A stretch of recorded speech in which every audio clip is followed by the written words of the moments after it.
பயணிக்கக்கூடிய தூரத்தை பொறுத்து பெரியவர்களுக்கான பேருந்து ரயில் கட்டணங்கள் ஒரு பயணத்திற்கு 9 அல்லது 10 காசு வரை உயர உள்ளன.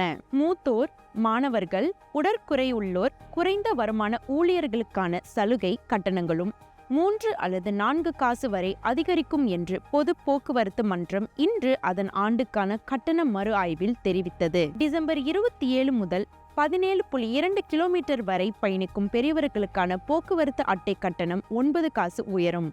அதற்கு அப்பால் பயணிப்பவர்கள் 10 காசு அதிகமாக செலுத்த வேண்டும். சலுகை கட்டணங்களை பயன்படுத்தும் கிட்டத்தட்ட 2 மில்லியன் மக்களுக்கு 3.3 கிலோமீட்டர் முதல் 7.2 கிலோமீட்டர் வரையிலான பயணங்களுக்கு 3 காசு வரை கட்டணமும், 7.2 கிலோமீட்டருக்கும் அதிகமான பயணங்களுக்கு 4 காசு வரை கட்டணமும் உயரும்.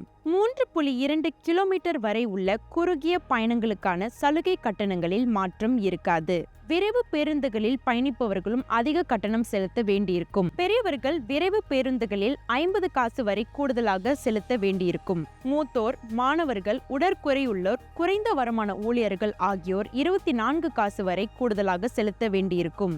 அதிகமாக பொது போக்குவரத்து பயன்படுத்துபவர்களுக்கு உதவ பெரியவர்கள், மூத்தோர், உடற்குறையுள்ளோருக்கான மாதாந்திர பயண அட்டைகளின் கட்டணங்கள் டிசம்பர் 27 முதல் 5 விழுக்காடு குறைக்கப்படும். இது குறித்து கூடுதல் தகவல்களுக்கு தமிழ் முரசை நாடுங்கள். தமிழ் முரசுக்காக அனுஷா செல்வமணி.